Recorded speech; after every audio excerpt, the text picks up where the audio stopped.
Ooh. Ooh. Oh my Hello. God. Hello. It's that time again. It is It's time it's for time it's time for Always Strikes Last. Sorry, I ripped the Strike- band-aid right now. striking last. Yes. Oh my God. Guys, coming to you live from the balcony of my soon-to-be former apartment. I think one of the first episodes we did was from here. After the move was from this balcony, so it's really coming full circle. It really Everyone- is. Everyone in It my ends apartment as it complex gets a began. preview episode. They can't hear any of you, but they get a 1/3 of the episode early. It really is what we are independently, which is three random dudes just kind of yelling and laughing to themselves, talking about Warhammer Yeah. out on a chair somewhere, wherever we are. The There's real trick something though is the poetic magic. about that. It's the magic that Matt does afterwards to sync up a bunch of random, unconnected sentences to make it sound like we're having a conversation. Yes, I smushed three random people from different time zones into one time zone with copious amounts of coffee.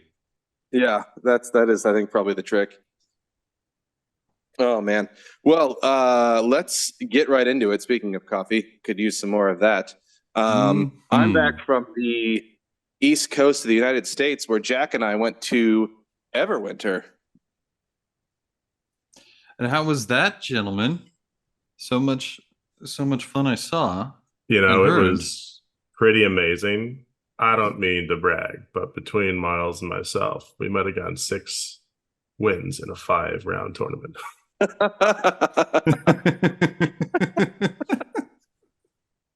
That's really the trick is to combine your scores, and that way it really sounds a lot more impressive when you do that. Well, I mean, nobody else knew, but you guys were playing teams over the weekend, right? Yeah. So, And our powers combined. No, it was really fun. I hadn't been before. Jack, you went last year, right? I did. It was one of my escapes from normal dadhood to get out and do a 2-dayer, and it was a lot of fun. I kind of YOLO'd that one slightly because I brought an ogre list to it, and because it was the Everwinter, I kept starting to make new hotness ogre lists, and I just kept saying, but it needs to have a Stonehorn. No, that's not right. It needs to have a Thunder Tusk because of the frostiness of Everwinter. And, Oh, nice. yeah, it was a lot of fun. Great games in that one. But it was a different venue, kind of like smaller, more central to Boston. So I think it was an improvement this year. Yeah, so this was Nice. in the Westin in Waltham, for those in the know of Boston geography. I'm pretty sure I've been to a bar or bat mitzvah in this hotel over the years of growing up. Like it's just one of those hotels that you hold conventions and stuff in, you know. gotcha. Um, It's the but it was Marriott nice. of all places. Exactly. Yes, exactly. And yeah, the guys from Wicked Dicey, Corey, and everybody. I'm sure I'm not going to remember his name. There was another Miles. That was cool. Yep, Miles K. You know what I mean? That's That's rare. a rare treat for me. Yeah. They put on a really fun event.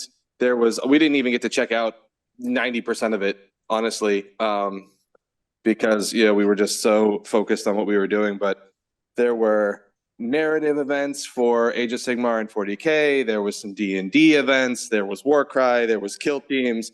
There was what's that one with the robots? Rock'em Mech Sock'em Warrior. Robots. Mech Oh, Warrior. that one, the other one. Yeah. There we go. One of those. If I'm honest, I can't tell the difference. So, but that was going on. There was a bunch of people playing boarding actions, right? It's 40K, but it's inside. Oh, yeah, The only one like, that's interested me in the longest time because it's better than Space Hulk, but Yeah. still 40K.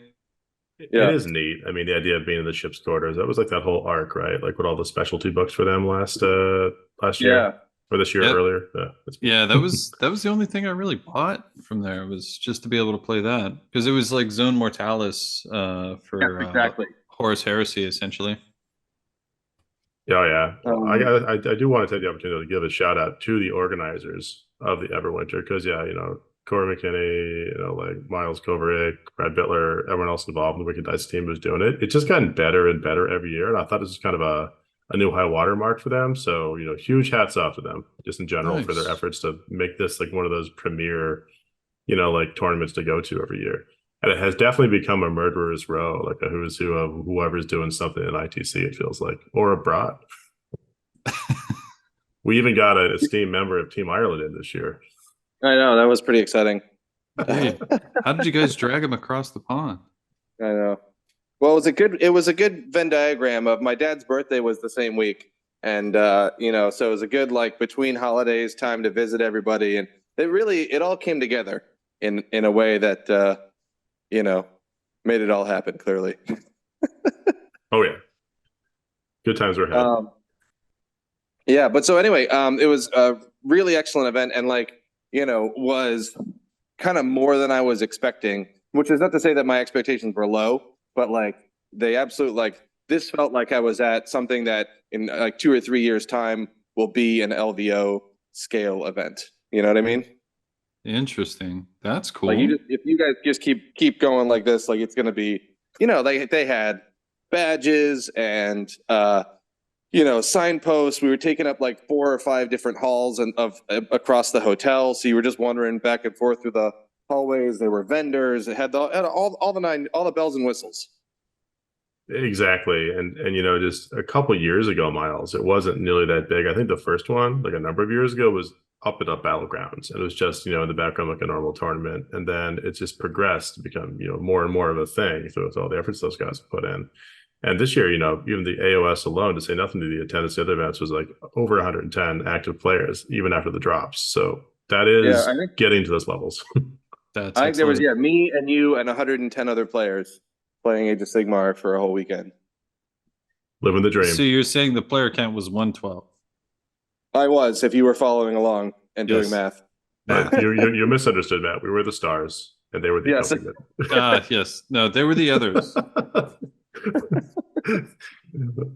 But all joking aside of that, it was a really great group that came in because it's the people who are going to play that top Warhammer. All Nice. there. Yeah. Well, no, some guys, Matt from your neck of the woods. Well, he's not from your neck of the woods anymore. Jeremy Vessier, I think he's moved.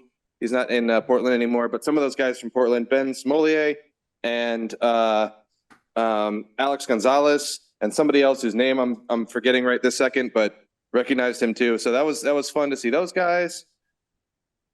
Very nice. Who else? We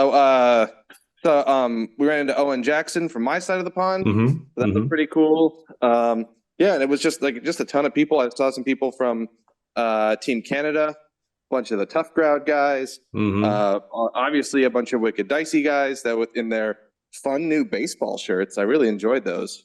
Ooh, baseball jerseys. Yeah, they're pretty cool. Shirts. They're pretty cool. The pink ones, right, Miles? You thinking of those? Yes, exactly.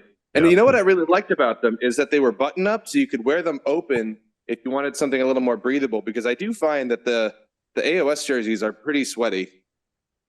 Oh yeah, they absorb stink like nothing else. But by the time we got through day one, my Irish jersey was quite feculent. Yeah. So it sounds like we need to start making baseball jerseys. Oh yeah, ooh, that'd be fun. We've 100%. been having the internal debate on do we make an ASL jersey? I mean, everybody's got a jersey, but do we? I like it. I like. Should we follow that crowd? Team Canada last year had hockey jerseys, and I'm not especially I mean, I'm not a sports guy at all, so I don't know why I'm saying I prefer baseball over hockey or making any sort of call on this, but they also were kind of cool. You're not a sportsman? No. A sports ball? How could you tell? Yes. Clearly, we spent a lot of time with the pitch. Yes. Yes. Ooh, hockey. Yeah. Hockey jerseys. I like the idea of the hockey because they're naturally a little bit looser fitting, and I'm not going to point out anybody in general, but I think as a whole, the Warhamming crowd is not the most fitness oriented. But there are definitely deviations from that. But sometimes like we put up a mean mental sweat. Not always the and other way. there's no. I'm not one of them for sure. Like I am one of them. I don't know. What I'm trying to say is I am not in the best of shape myself. So maybe something that's we could find something that's still sporty, that's still a little more, and maybe a little more flattering. That's a great walking it back, Miles, and I appreciate it. Yeah. Thank you. We here at Always Strikes Last, for the record, like shirts that accommodate all shapes. There. Thank Indeed. you. We got you, Miles. Thank you. Team Always Strikes Late. High five. Yeah, Yeah. exactly. We don't even have that excuse today. We don't even have that excuse today. Yeah.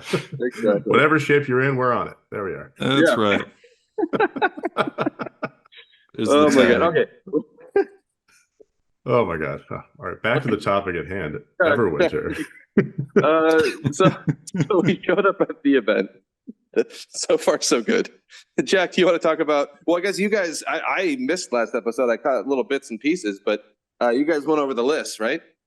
Yep. Indeed. So I'll kind of do some of the lead up and wind up here. So obviously we're all excited to go do the thing, and Miles staying over at my house with me the night before, and we tried to dust the cobwebs off, and accomplish some key tasks like one, make sure we had all of our models to go and play this, or in Miles' cases, half the models, since he was borrowing some of them from Bob Pisano, Yep. God bless his soul, and get a practice game in so we kind of knew what they were like, because neither of us, as the Always Strikes Late episode probably clued everyone into, had done a lot of practice for these particular configurations. I mean, Miles was trying the King Broads thing and hadn't really done anything with that, and I was trying my Chaos Hipster Legion of the First Prince thing without really having ever played with it in that way. Mhm. So really good prep decisions, but we got one game in the basement and sort of dusted off before priming ourselves with a moderate amount of rest and a fair amount of alcohol to go in the next day. Nice. Yeah, exactly. I know I was going in with arguably somewhere less than 2 practice games with this with this list, or this army in general. So it was really good. So going into day one, my goal for the event was, if I went 2 and 3, I would have been ecstatic.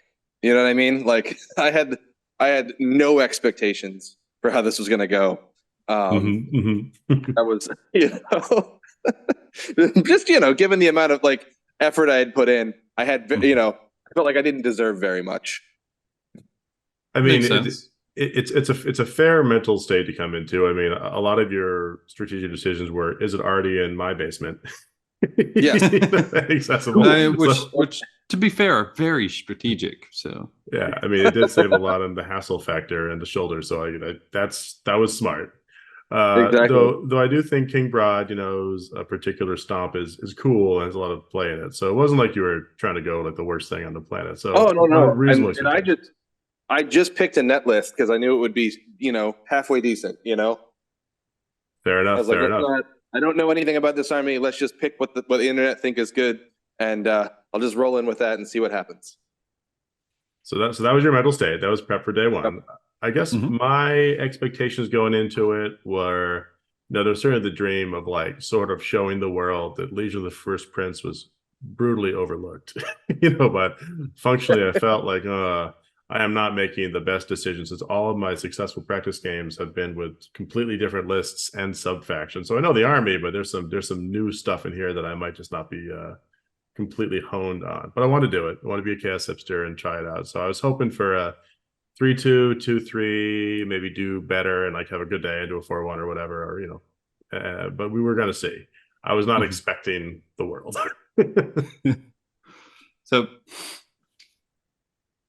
So coming in essentially with a blank slate on both y'all there, right? Maybe a little bit more expectation from Jack on his army. But sounds like you had a learn by playing experience there, I'm going to guess. Definitely in some of the ways, yeah, because it wasn't like, either Miles had not played Giants before, I hadn't played a lot of Slaves of Darkness, but at the same time, the little idiosyncrasy that the muscle memory of this exact thing with this unit at this time will work best.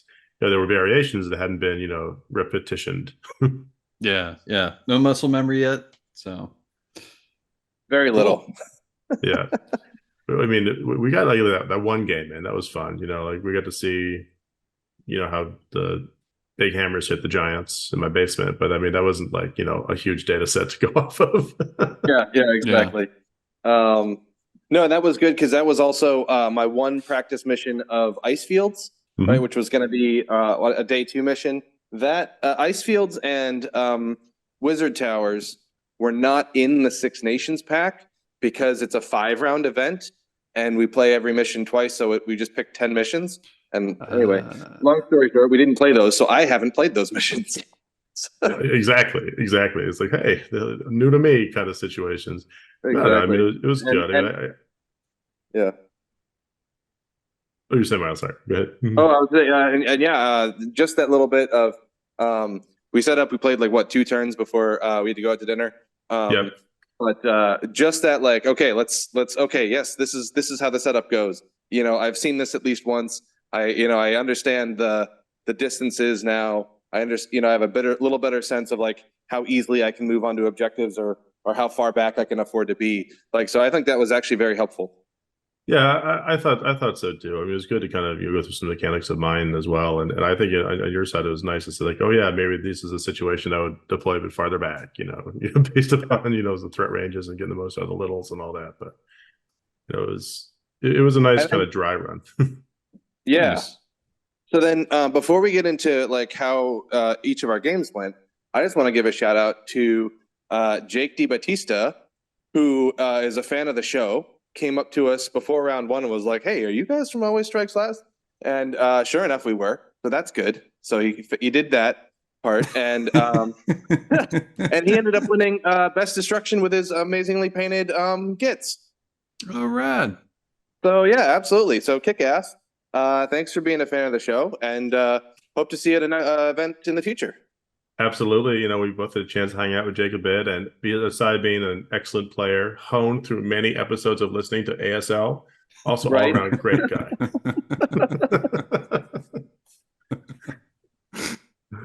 Nice. Rad. So Jack, how do you want to do this? Do you want to go first or should I go first? No, I'll go first and you go first. We'll kind of tag team and go round by round. So dawn rises on the first day. There we go. I jumped into my first game and I had a real fun one. And it was obviously kind of perfect because I got a chance to play Basil Ferreira, who I played my last round at Nova in the main chunk of it, and he's a great guy. Really really talented, tough crowd player. Plays a lot of Seraphon. And at Nova, I'd won that game and we got a bunch of beers afterwards, got to know each other. And it was just a fantastic time. And so this was sort of like our grudge match rematch without anyone trying to arrange it that way. So we just kind of like showed up at the tables and, here we go again, slightly different list, but, setting up for a good time. And it was a blast of a game. Didn't really go my way, but it was kind of an interesting setup. He'd sort of taken a list this time where it was, doing the whole croak and the Slan and like the other little skink priest thing, so you can summon a billion things or teleport or whatnot. But he, backed it up with not just sort of like the Saurus Temple Guard and some skink screens, but also I think some of those like Raptidon riders and the ones with the skinks in the backs. I'm not, confusing the charging ones. Yeah. Or the shooting ones. The charging, I think they're the charging ones, maybe they're shooting ones, but neither of them live particularly long, in the context of the game. He also had the pterodactyls, the ones with the skinks in the back who can throw the toad on something and be kind of dangerous there. So I love that rule. It was fun, it's right? The pinnacle of goofy writing. Yeah, I mean, and of course, the hittable model for the toad, which is cool. But we set up, and it was kind of funny because it wasn't the same, but echoed a little bit of the setup we'd had in the first game, which I'd taken at the other event. And he had his Slan and kind of a castle in the back, and it's on the pulse, so no one has to fight first turn, but he has the castle. And he has the source guard screens. He has some of the Raptidon thing. It's kind of in a line as a secondary screen in front of the Temple Guard. And then he gave me first turn. I think he was like 10 drops. I was like 11 or something if I'm not misremembering. But real good time. So then I had first, and I ended up going in with the chosen. Debatable choice on my part. Is probably a misplay given the threat ranges and the magic. But the dream was to levitate them over and take out Croak and kind of put them in a real tough position. And I figured that even if everything went wrong, I'd be able to, use Bellacor's ability on Croak to stop the worst of the magic, and then save all my primal dice to stop a blizzard or something like that. Well, killed all the Temple Guard, killed the screen of Raptidons, had these 10 chosen with Mystic Shield sitting right there in the bad place to hopefully keep the fight back there. And I did, successfully Be'lakor, Mr. Croak, but then Blizzard got off and it killed half the chosen with like a 16 plus wound round. Oof. Sounds about right. Oof, Yeah, that's rough. It was real rough. And then he managed to Hoarfrost the pterodactyl riders, and they came in and they finished off the chosen. They're down to like one person who did some damage back, but he wasn't able to pass his morale, didn't have enough command points to do anything else. And then the game proceeded, and it was kind of come along. It wasn't 100% decided for a long time. But then a couple of funny things happened. I had to counterpunch to get rid of the pterodactyls with Therodons, who completely destroyed the pterodactyls, having temporarily been given the mark of Khorne. But then they too were blizzarded for like 18 mortal wounds. I think he even got like one more off, in the course of the game. And this is in addition to the Croak spells kind of pew-pewing, and the comet coming down, and some charges coming off of summon Sauruses. So ended up going Basil's way. Great game. He played it awesome. Just a fantastic time all around. And we followed our tradition of a beer after to celebrate somebody winning at least, and Nice. moving on to round two. But that was my round one. Didn't come out of the gates with a glorious triumph, but did come out of the gates with a good time and a nice catch up with him. It's important that somebody wins, really at the end of the day. I think that's really the takeaway. Ties are the worst. There we are. Yeah, exactly. If you win, you lose, you can hold your head high, but if you tie, God. Oh yeah. No. Oh yeah. So definitely, some Blizzard lessons, but good one all around. I'll pass that one over to you, Miles. Sounds good. My first round was against this guy named Alex, who was playing KO. So it's an army that I've played before. And I do think that was a theme that, knowing what my opponent's army is doing and what they're going to try to do was a theme of success throughout this weekend. So I think that was a big part of this. So we were playing, what was this? Was this line? No, this was Geomantic Pulse, right? So, this is, I think this is a mission that relatively favors the Gargants, right? Because we can easily just hold the middle, get those, 2 round 3 and 4, just really strong scoring, and just have a really strong primary advantage. And that's kind of what I aimed for. I spread out a little bit because I knew that as a KO player, he's going to want to find something and pick it off, right? So I purposefully kind of edged the Kraken Eater and a Man Crusher to one side because I knew that he would want to, and then had the Gatebreaker and Broad and the other minis sort of more center right from my vantage point, or maybe I don't know. My lefts and my rights are a little bit tenuous at best, so it could have been the other way around. You get the idea. Anyway, stage left, center right. Exactly. Camera left. Camera and one, then, camera two, camera one, camera two. Exactly. That was a Wayne's World reference for all of you youngins. Yeah.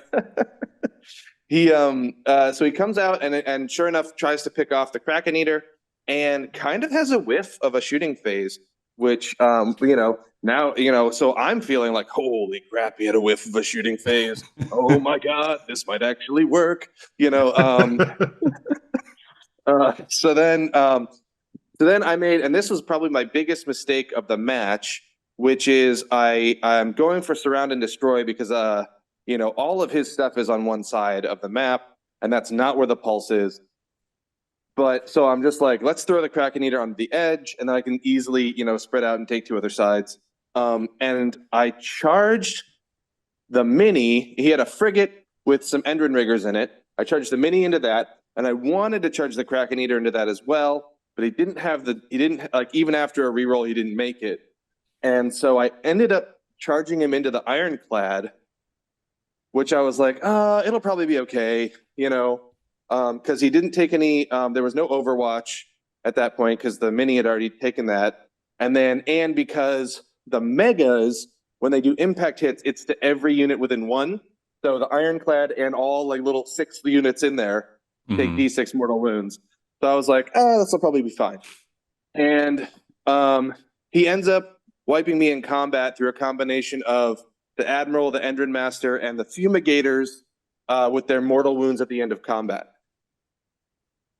Yeah, somehow that makes sense. I had an interesting game against KO recently, and I was just like, wait a minute, they're good in combat on certain builds now? Like really good? Suddenly the Endrin Riggers, and I was waiting for the Endrin Riggers to be good, and I knew that mini was going to get sacrificed, but whatever, he'd probably be okay. Like he'd kind of done his job, you know, by taking out the Overwatch, and I was really kind of focused on could the Kraken Eater really do some damage. I did a bunch of damage to the Thunderers and to the boat, but then I ended up losing him, and it was like he just killed him by like only a handful of wounds. But it was still, and then I ended up losing the battle tactic as a result. So I was down a battle tactic, and I was down a whole I didn't need to engage him, right? I could have just sat there. Yes, I would have lost him, but then he would have had to spend his turn doing that as opposed to doing it on my turn and then being free to do other stuff. So we ended up playing this. We ended up playing it as a long mission where I was basically feeding him megas. It's like, all right, deal with it. While the pulse slowly ticked down, and final play of the game, he needed to kill a mega and a mini in the same combat, and he couldn't quite get it to flip the grand strat. But so I ended up winning it by 2 points, although it was incredibly well played by Alex. And given my sort of newness to the army, I really felt that he had played better, and I had kind of just walked into the victory. So well played. Sounds like an excellent one. A good start to the tournament, and a good guy, great game, as a guest of the show occasionally said. Good list. Absolutely. Fantastic. Do you want me to? Why don't I keep going in my round 2, and we'll just we'll alternate there, Jack. How about that? I think that sounds good for people who can't see the screen. We roll a dice, and Miles will take the double turn. Yes, exactly. So then my second round is against this guy named Ross, who played OBR. So it was 8 Morghast, 4 of the kind that get 4 of the kind that deep strike, and 4 of the kind that get an extra special ward save. And then Archon the Black, and some horses, and 2 little wizards who I couldn't tell the difference. Yeah, you never can. Was it made of bone? They were made of bone, yeah. Oh yeah, didn't help. Were they They might have been the shaking same type of wizard. Yeah, you know what? That's a great question. I'm so glad you asked. But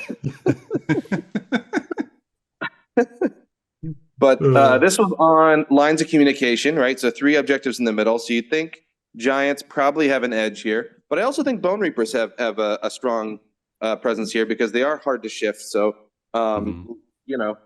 hard to say who had the actual edge on the mission. Ross goes first and tries to just alpha me and pin me in, right? So keep me off those objectives for a full turn. And I think it largely worked, so he, I don't know, I actually can't remember if he went first or anyway, but he threw everything he had at me. All 8 Morghast and the horses go in. I think I ended up surviving, although Broad was way worse for the wear. But everything else was kind of doing okay. I ended up killing 1 full unit of Morghast, and then kind of stepping out. Broad in the next turn eventually died, but he kind of did his job of tying them up and taking the brunt of the assault.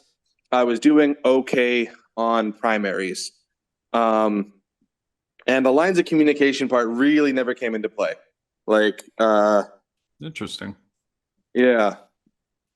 I think he ended up doubling me, and that's how he was able to knock down Broad. And then we're jockeying for the middle. I still have 2 megas left. I'm struggling to get battle tactics was the trick on this one. So I'm kind of stretching a little bit to try and get like led into the maelstrom or quick like bait and trap while I still have enough units on the table to do it. He rallies one of the Morghast back, which was very mean-spirited. Not cool, Ross. That's their MO. Exactly. And then in a truly excellent move, the Gatebreaker comes in and throws the terrain at the Morghast and then runs straight into them, wiping all 4. That's awesome. Yeah. So in the final throws of the game, I've got 1 mega standing between 2 objectives, and he's got Archon and these horses, right? And I think this was the mistake that cost me the game. Is I tried to attack Archon 2 different rounds of combat, and he just kept healing, and I should have. I forgot that all of those stupid Mortarks heal. Yeah. Yep. So I thought it was maybe just Neferata or just Manfred, but no, all of them do it, and they're all bastards. Yes. But I think if I had wiped the horses, I could have gotten out of the fight with Archon and then maybe been in a better position there. But it didn't happen, and it's okay. He won by a handful of points, and it was well played. Nice. So it sounds like a good close game. Pretty aggressive OBR list, huh? Yeah, no, it was much more aggressive than I was expecting him to be. Usually I think, and maybe I'm just a more cautious player, but those sort of like YOLO plays where you just throw everything in is I always think is kind of like a too big of a gamble. They're always too big of a gamble until they work. No, exactly. And then you're like, whoa. Okay. That's the problem. The dopamine rush from them working just gets you addicted to be like, look what I did. That's great. But I definitely have had to like back myself off of that with like chosen charges this year that I think I mentioned many times. I still do it sometimes, but there's like a moving line of when it's the smart play versus just the one which is fun. Sure. Gotta want to be on the right side of that. But yeah, it sounds like a great game. And yeah, those Mortarks, especially Archon, because I remember him being easier to kill. It just really frustrated how much regeneration they have. I remember him being easier to kill too, and I clearly had a bad memory or a faulty memory in that. I think that's probably where the aggressive list really supports it, right? He has enough time to not be taking damage, which is how you kind of like slowly get him down, right? So make it so he can't build back up or like normally you throw as much as you can at him, you take him down so he can't go all the way back to full, and then you do that the next turn, and right? Sure. It's normally how I've experienced it. So like when you're getting hit with everything all at once, it's like, oh yeah, he's taken no damage yet throughout this entire game. He's entirely full. Yeah, 100%. But I figured, Gatebreaker might just do it for me, and then I don't have to worry about it. But yeah, sure enough. He could, but not near those pesky bodyguards. Damn Mortarks. Well, I guess that brings it over to, what the Chaos Hipsters encountered on their game too. This time I played a guy I hadn't had a chance to meet up with yet, named Mike Reswick. Really good dude. And he brought a list which is just really fun to play. It was all like the big body ogres, not like the Stonehorns or things like that. It was tons and tons and tons of foot troops. You had like a tyrant, you had like 2 big units of gluttons, reinforced, had a couple units of iron guts, and you had like some blood belchers and an iron blaster in there too, but it was all about bodying you, getting those crazy charges off and rolling mortal wounds, and then just having like a lot of guys fighting there. And it going my way, but it was kind of I think to my benefit that I was able to Dark Master just the right unit to stop him from getting like those iron guts from doing some work and actually clog up all the charges, because it was sort of a constrained middle without a lot of places for them to go. And I was able to set up screens so that when he charged in and you tangled with some furies, like the Therodons were right behind them to come up and hit back. And Nice. turns out Therodons are really good at going through massive amounts of mediocre armor saves. That they did work in that game, and the Chosen as well. I buffed them up, so they're reinforcing the armor save at least, and they were sitting kind of in the middle on those objectives, so that when the fights did happen, they were able to to do their work. Also, I should note, aided and abetted by the Kitty, who was sitting there using his psychic trickery on some of the ogres to make them strike last. So all in all, great game went my way, but I was able to carve through the ogres because of some of those twists and turns, and it ended up being a solid victory for the Legion of the First Prince. Nice. All right, we're both in the 1-1 land, if I remember right. Exactly. So here we are, neck and neck, 1-1, going into the final round of the day, which was interesting because Corey organized it at Everwinter to give everyone an hour break after round 2 as well. So it wasn't like 15 minutes hustle around, you try to throw your stuff across the hall like a frisbee, it'll hopefully land on the right table. It was like, you can get a beer, you can like recuperate, you can go get mentally prepare. Take extra ibuprofen for your back. Oh my God, yes.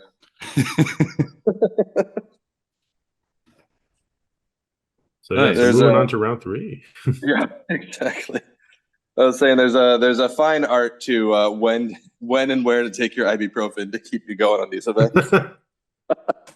Indeed. And then you have to switch up with water to make sure that you've got the proper hydration right before the ibuprofen and right after, but you don't want to over make it, so you have to run to the restroom mid-game. It is a very, very complicated dance that we play, right? Oh, absolutely. But made somewhat easier. So should I double turn you in this one, Miles? Absolutely, Jack. I was hoping you would. All right, good. It ebbs and it flows. So this particular round of 3 was a real fun one. I ended up ranking up against a guy I sort of known by association with his brother, one of the club members here at the Our Boys, a guy named David Axe.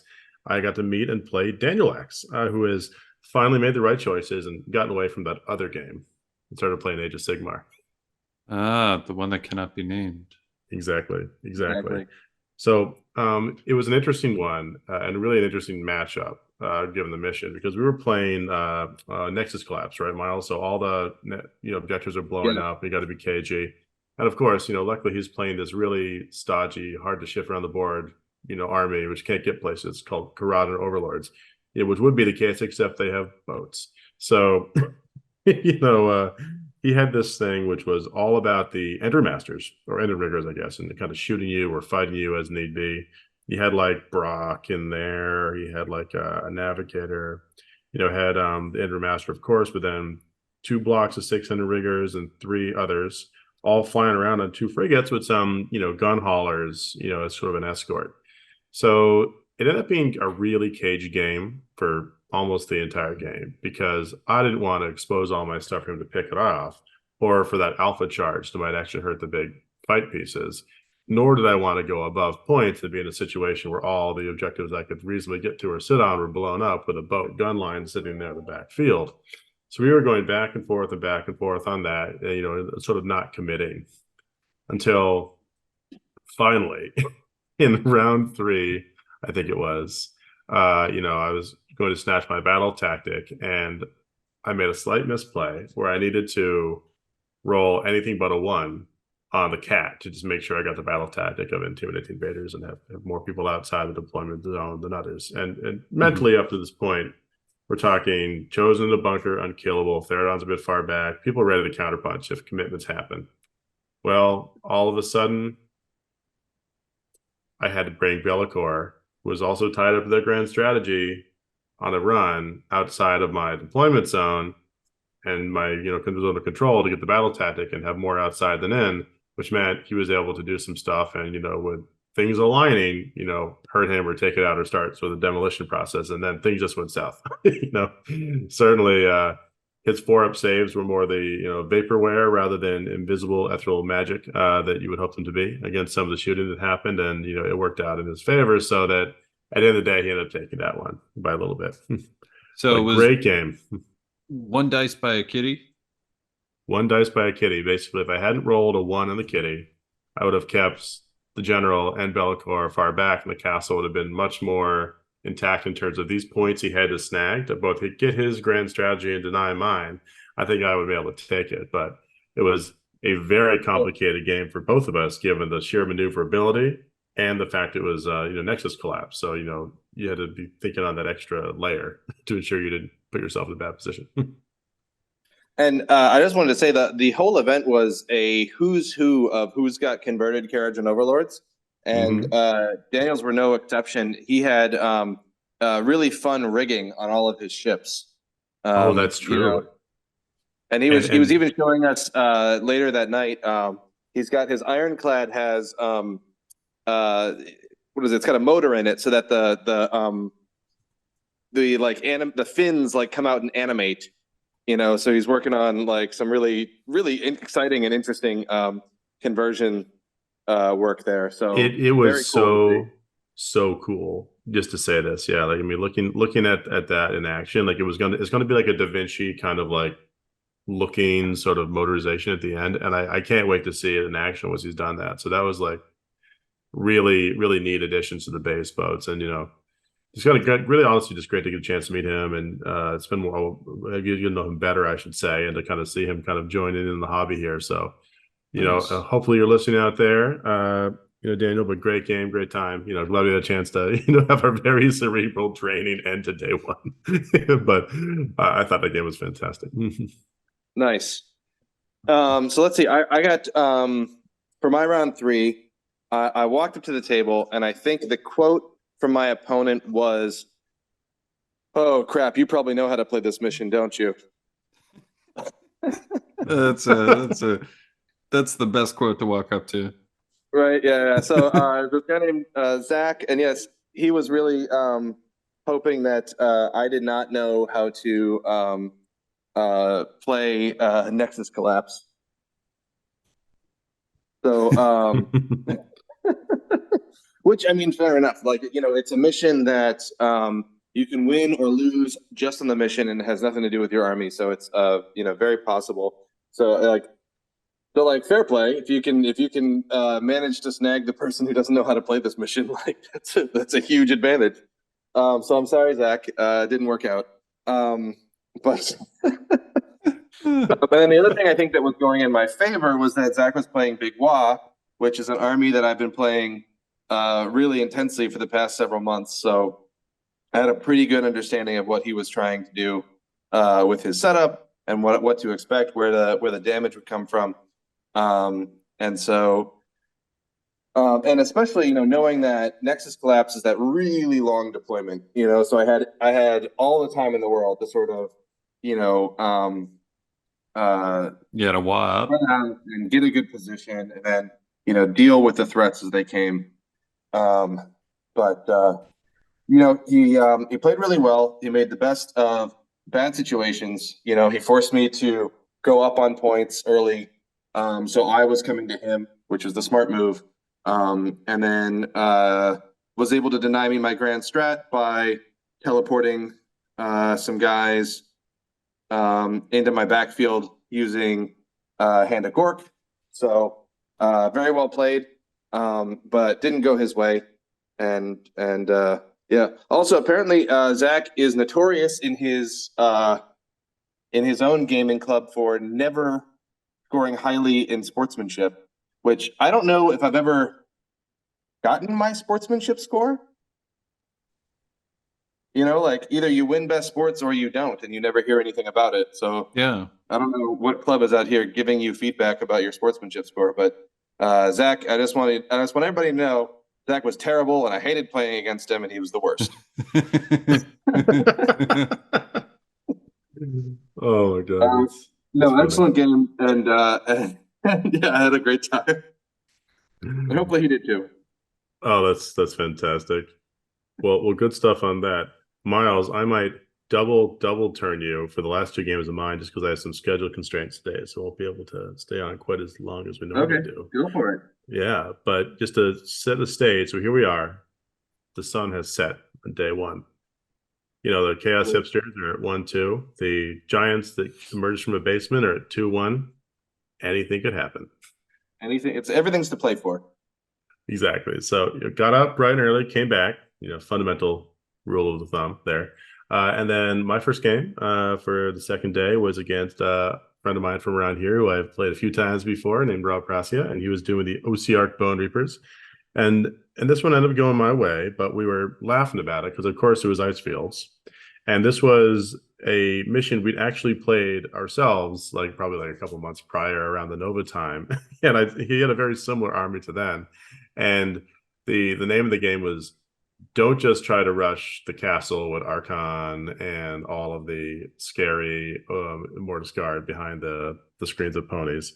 And I dutifully learned my lesson and was very cagey about it. You know, I was snagging objectives and carefully kind of using furies to like make sure I was always up on points. And he was always trying to get those primaries, but he had to come commit to me if he wanted to do any substantial damage for a couple turns longer than normal before inevitably putting the chosen out there and doing some damage and having them get clapped back.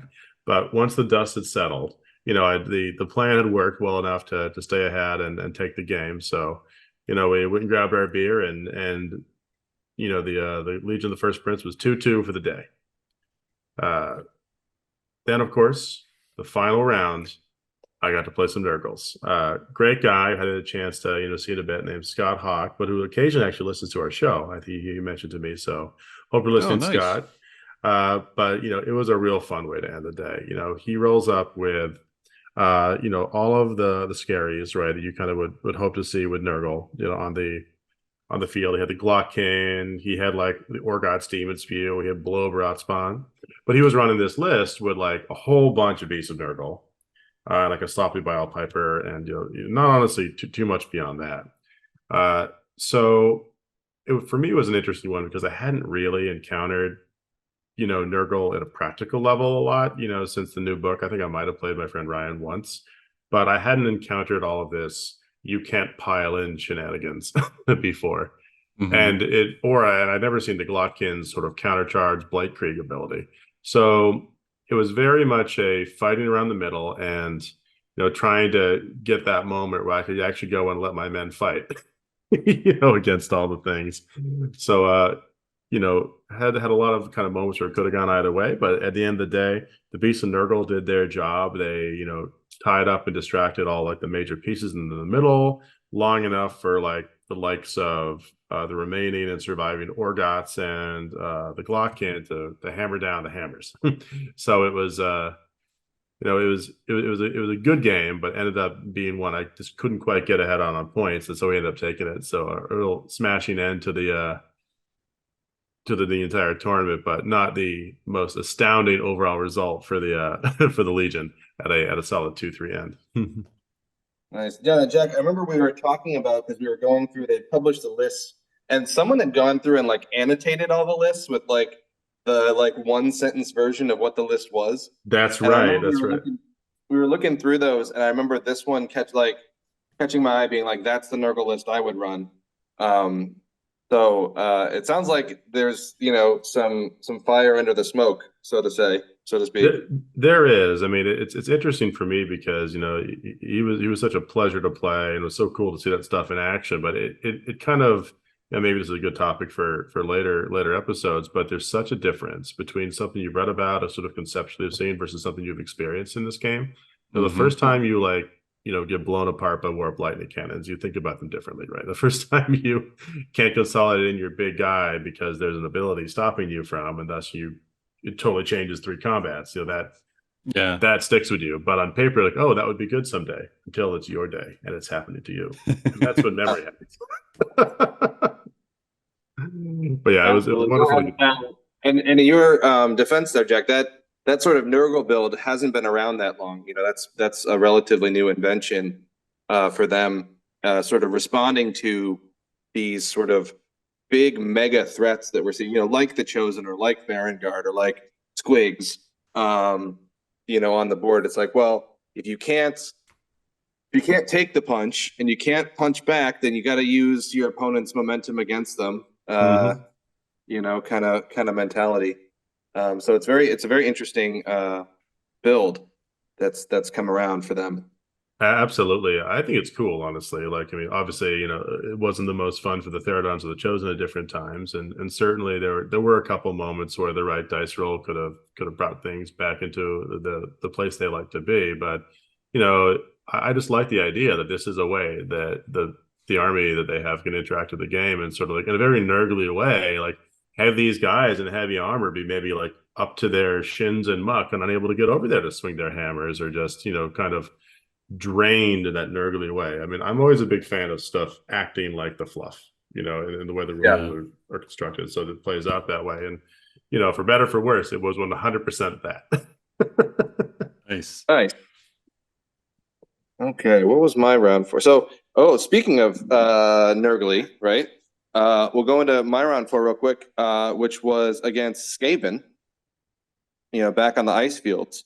And this was as a guy named Nick, who was absolute pleasure. I think we both really connected on our sense of humor immediately. So we were having a really good rapport the entire game, which was fantastic, and really what you want after, it's round four. You've woken up early for a second day in a row.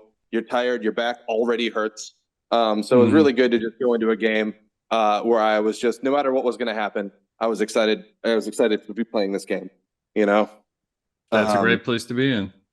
Exactly. And as we discussed, I won 2 games the day before. I'd already hit I maxed my expectations, for this army. So whatever, sky's the limit. Let's just see where this goes.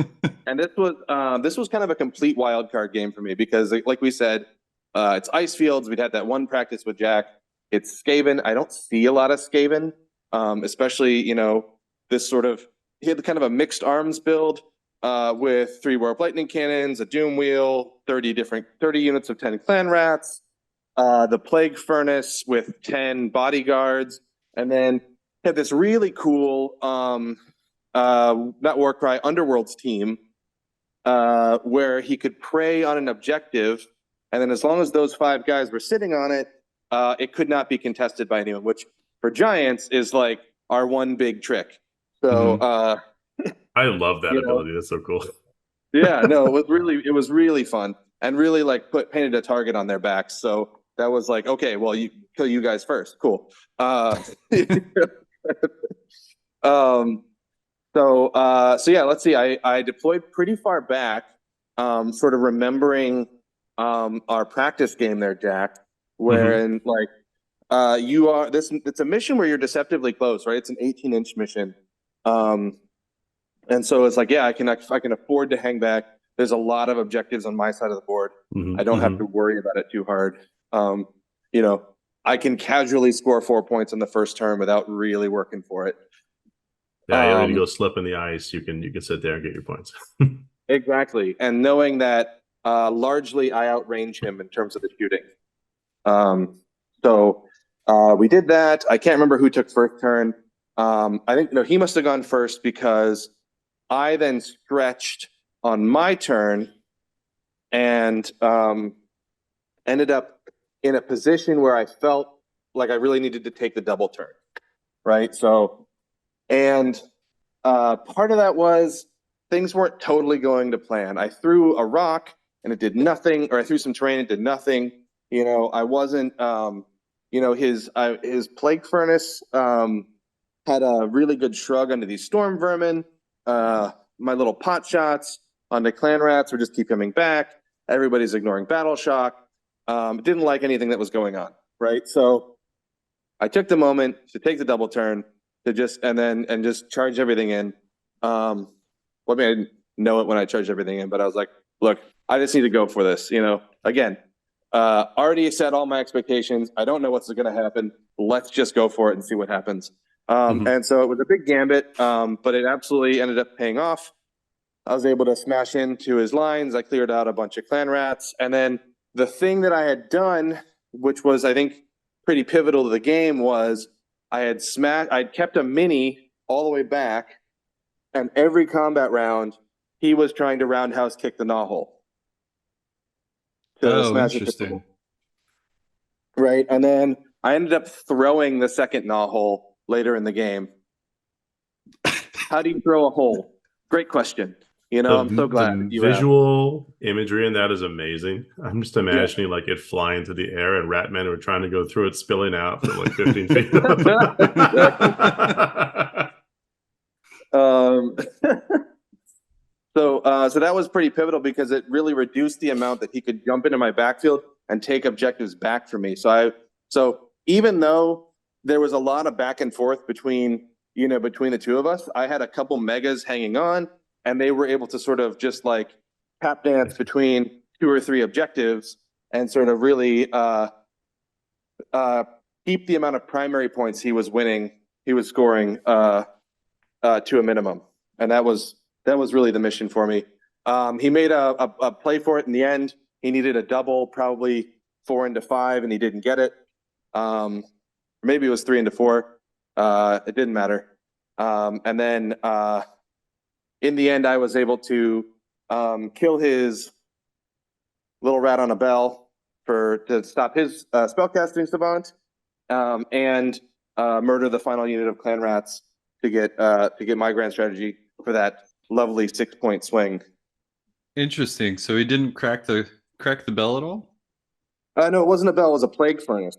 Oh, plague furnace. Yeah, which was very cool, and it was doing a lot of mortal wounds in ways that I didn't really understand, but I didn't like at all. Oh, they're so good. They're in all my little Skaven lists now. That's rad. How was he doing on battle tactics? He seemed to be doing really well. I know at one point he did have to stretch for one, but the Skaven have on paper they have very poor battle tactics, but he seemed like he was doing really well. The one that was a little bit sketchy that worked out for him in this mission, although he said he'd failed it multiple times, was the casting 3 chance. Yeah, that can be rough. Because at one point he got it to +1 and re-rolling. So that was the turn that he went for it. So it was don't roll double ones with 3 guys. Yep, been there. Been there hard. Been there and it worked out for him this time. But yeah, he was saying 2 different games or 2 other games so far, it had not worked out. So that I can see being really frustrating. And as a as a Blood Bowl player, double skulls, that totally happens. Yeah, more often than we'd like to think, right? But only in the time that we needed to. Yeah, needed to go off.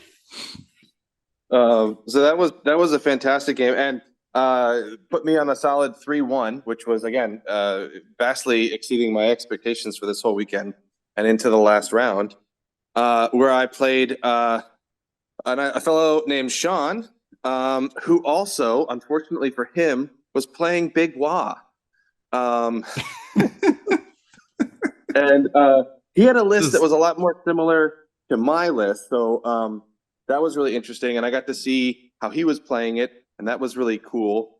It's just cool to see someone doing like, oh yeah, I would, that's exactly the move I would have done, so that was really fun. And so we were playing, what is it? This was No Reward Without Rewards, or whatever it's called. No risk without reward. No reward without risk. There we go. No risk without risk. We got there in the end. But let's see. He made me go first. I towed onto 3 objectives. I threw a rock and it didn't do anything. And then he did a move which I wasn't expecting. And it's not because I didn't know he could do it. It's because I didn't expect him to do it, because I wouldn't have done it, because I think it's too much of a risk, which is that turn 1, before he had all of his big WA points built up, or turn 2, I should say, before all of his WA points are built up, he damage buffed the piggies, put Mystic Shield on them, teleported them behind, and tried to charge the Gatebreaker with a Mighty Destroyer's charge. Ooh, so essentially he played a little bit more risky. Exactly. In a mission that says, go risky, right? No, and I hear you. And the fun thing was too is that if the Gatebreaker had died, he has 35 wounds and he's a wizard, right? So that could have been hilarious.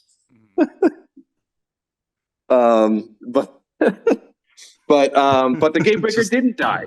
He he hung on by a thread. I think he took 30 wounds, which is a little bit below average. I threw Mystic Shield, or not Mystic Shield, all out defense, and hope for the best. Mhm. So yeah, so that was, and then and then in the crackback, because he was so wounded at this point, I was like, well, he's probably dead next combat phase anyway. Fuck it. And so the Gatebreakers have this thing that's called Pulverizing Strike, which is you don't do any attacks, and on a 4-up, you do 46 mortal wounds. Did you get him with that? Oh yeah. Nice. It's the one and only time I've ever used that rule, and it totally paid off. 10 for 10, would do again. They're like, haha, blizzard. Exactly. Yeah, I exactly, raise you a blizzard. Exactly. Nice. So that left 3 pigs sort of stranded there, right? Or he might have even lost 2 pigs and then lost one to battle shock, because the pigs don't have very good battle shock, and they can't use all out defense if you're next to a Gargant. But so we were doing that.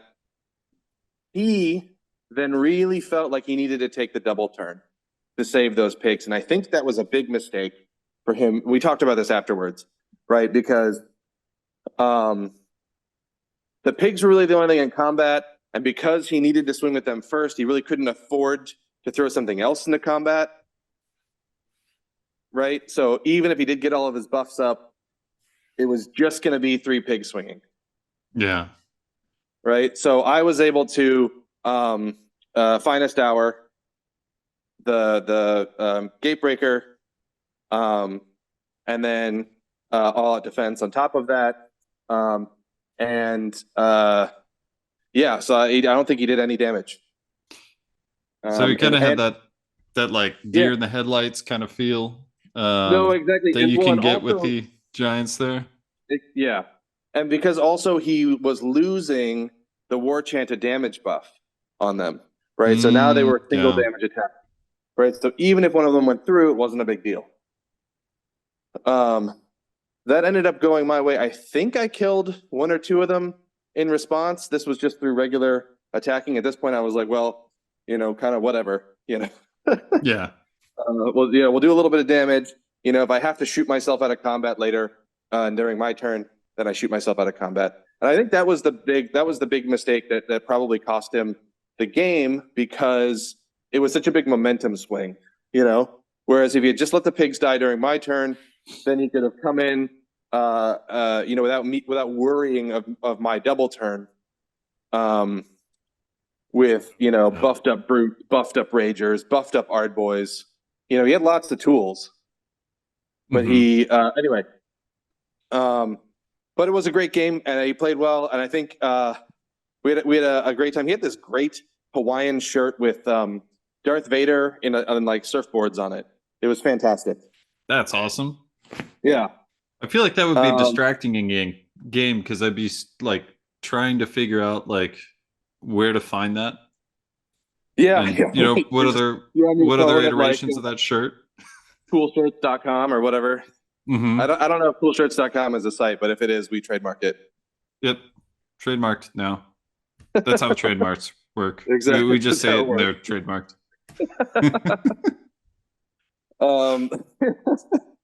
But yeah, so that was the last game, and went 4-1 for the weekend. Which is pretty rad. Do you think a lot of that is just the book itself and the list built out of it? Or I mean, obviously you have been playing in larger events lately. So a lot of that is practicing and knowing your opponent's lists, right? And what they can do. Yeah. So I think a big thing was one, I didn't mess around with the list. I just took what the internet thought was the best. I looked at 2 or 3 variants. I chatted with a guy who played Gargants. He was like, I like this one the best for singles. Cool. Just lock that in. Don't think about it again.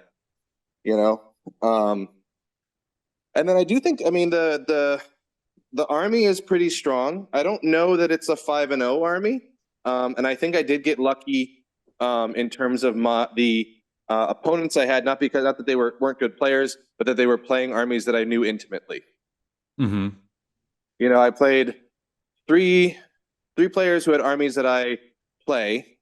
I did dabble in some OBRs, or at least even though they didn't go my way, it definitely was, you know, something I was expecting, you know. Mm-hmm. And then Skaven was just kind of a wild card, and that could have gone either way. Yeah, and the game itself could have gone either way, right? Exactly. Yeah. Yeah. That's what I meant. Yeah. That's interesting. I'll have to file that into things we should talk about when building lists. Yeah. Things for the future. Yeah. So I saw we lost Jack. That's okay. I know the real world calls us all. Indeed, it is calling me at the moment. Okay. Well, that's okay because I had run out of cool things to say. So. Yeah, and I never come in with cool things to say. I'm sorry about that. We should get so we're just leaning on only you right now. So I think we don't want to break your back any more than that GT already has. Thank you. I appreciate that. My back thanks you and but really the awesome thing was just seeing everybody and having a great time, and you know, had some great chats with people who I haven't seen in 6 months to a year. So that was you know, that was really the best part.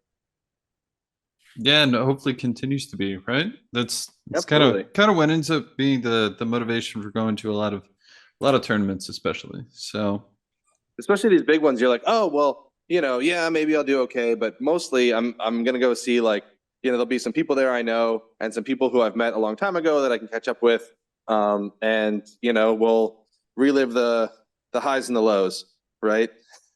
indeed, and get 4-1. Woo! And get 4-1, which was, again, I really don't feel like I deserve that. I feel like I walked backwards into it, and it, you know, I'm very obviously very pleased with myself. You know, I think I played well. I think all of my opponents played well. I did 110% and left it all on the field, right? Mm-hmm, mm-hmm. To sum up this episode in a sports analogy. Yes, that sports ball analogy. Exactly. Oh, sounds good.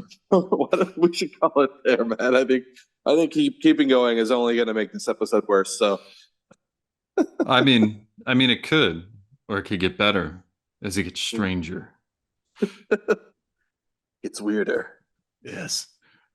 But anyways, thanks all for listening to our recap on this. Yeah, sounded like a ton of fun, and not only were y'all making me miss the East Coast, but those who were just listening couldn't see that Jack had a Dunkin' Donuts coffee cup there, which we don't get out here in the Pacific Northwest this far north.